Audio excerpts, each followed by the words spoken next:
Have you ever wondered about the different types of online learning?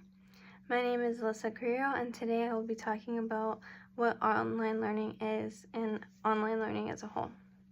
So I have taken both online and in-person classes during my high school and college years, so I have some experience with both. So learning about online learning can help people decide if they want to take in-person classes or online classes in the future. So in this speech, I plan to inform you about the different types of online learning, the advantages, and the disadvantages. And I have 3 main points to cover. The first point is online learning as an overview, the definition, and the types. The second is the advantages, and the third is the disadvantages. So let me first start off by telling you what online learning is. So online learning is an education method where students take their classes remotely.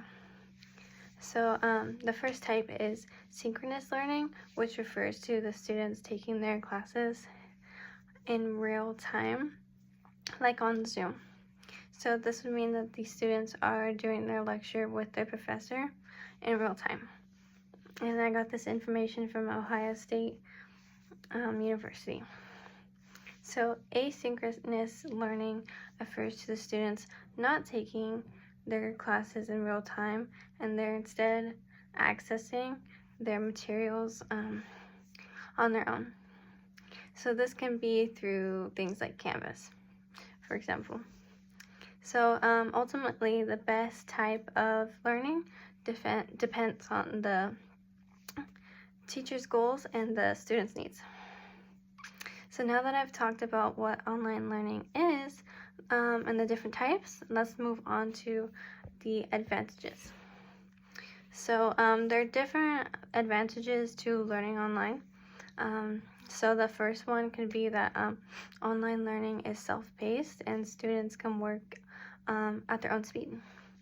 And the second is that taking classes online can work better with student schedules, and it's way more flexible. The third one is that they're way more convenient because you're able to have your education within your own home, and you don't have to drive to school every day.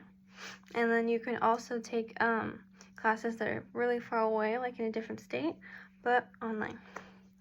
So now that I've discussed the advantages of online learning, now I'm going to explain the disadvantages.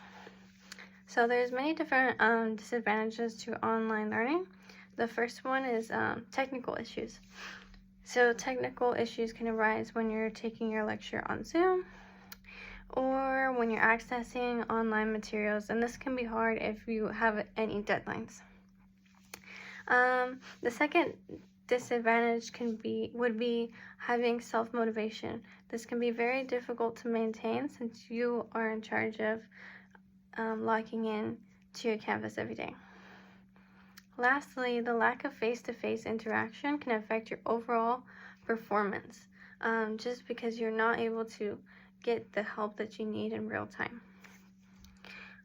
Moving on to my conclusion of the speech, let's review what I've covered in my speech. So first, I explained to you what learning is and the different types, and this would include synchronous and asynchronous. Then I discussed the advantages. So this would be that it's flexible, you're able to work at your own speed, and it's very convenient. And then lastly, I discussed the disadvantages of online learning. And this would be that technical issues can arise, the lack of face-to-face interaction, and self-motivation can be very difficult to maintain. So now that I've informed you about what online learning is, I hope you gain more knowledge about the different class types that you can register for in the future. Thank you.